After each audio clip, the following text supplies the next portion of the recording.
کو कानूनी मुश्किलात का सामना, और ये मुश्किलात किसी बयान या सियासत की नहीं बल्कि एक ऐसे कानून की हैं जो जंग को महदूद करने के लिए बनाया गया था, वॉर पावर एक्ट।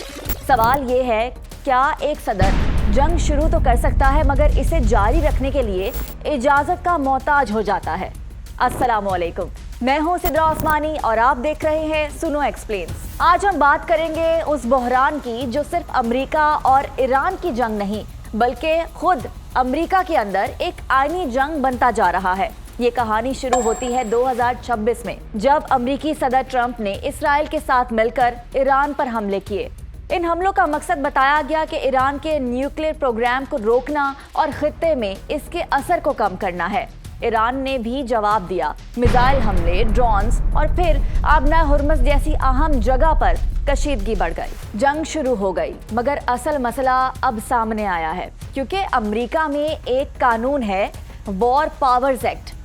ये कानून कहलाता है सदर जंग शुरू तो कर सकता है, लेकिन वो इसे 60 दिन से ज़्यादा बगैर कांग्रेस की इजाज़त के जारी नहीं रख सकता। और अब यही डेडलाइन है, ट्रंप के सामने खड़ी है।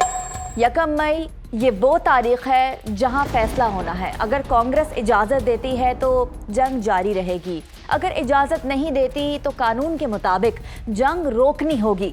लेकिन मसला ये है, कांग्रेस खुद तकसीम है। डेमोक्रेट्स इस जंग के खिलाफ हैं। वो कहते हैं कि ये जंग गैर ज़रूरी है और महंगी भी।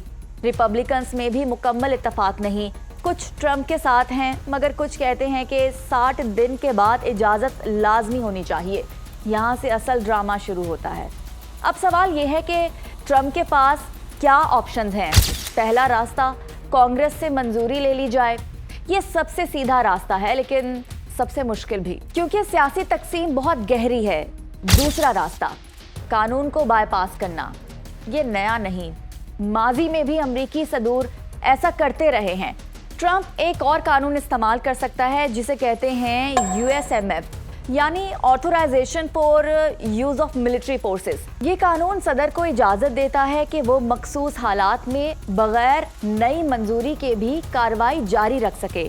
और यही वो सुकम है जो अक्सर सदूर इस्तेमाल करते आए हैं। तीसरा रास्ता, जंग को महदूद कार्रवाई जाहिर करना, यानी ये कहना कि ये मुकम्मल जंग नहीं बल्कि सिर्फ एक महदूद ऑपरेशन है ताकि वॉर पावर एक्ट का इत्तलाक कमज़ोर हो जाए। मगर यहाँ एक और हकीकत है। माहिरीन कहते हैं कि ये जंग अब सिर्फ फौजी नहीं रही बल्कि सियासी, माशी और अवामी दबाव भी बढ़ रहा है। अमरीकी अवाम इस जंग के ख़िलाफ़ जा रहे हैं, इखराजात बढ़ रहे हैं और आलमी सतह पर भी तनकीद हो रही है। अब आते हैं मुमकिना तनाज़े की तरफ। अगर ट्रंप जंग जारी रखता है तो वो एक आईनी बहरान को जन्म दे सकता है। कांग्रेस और सदर के दरमियान खुला टकराव हो सकता है। अगर वो जंग रोक देता है तो इसे सियासी नुकसान हो सकता है, क्योंकि वो खुद को मजबूत लीडर के तौर पर पेश करता है। और अगर वो कानून को नज़रअंदाज करता है तो ये खतरनाक प्रेसिडेंट बन सकता है, जहां सदर के इख्तियारात मजीद बढ़ जाएंगे। ये सिर्फ एक जंग नहीं, एक ताकत की जंग है सदर और पार्लियामेंट के दरमियान। आखिर में ये सवाल सिर्फ अमेरिका का नहीं, ये पूरी दुनिया का सवाल है। क्या एक शख्स अपने फैसले से जंग जारी रख सकता है या फिर निज़ाम इसे रोकने की ताकत रखता है? ये फैसला आने वाले चंद दिनों में होगा, लेकिन इसके असरात शायद सालों तक महसूस किए जाएंगे।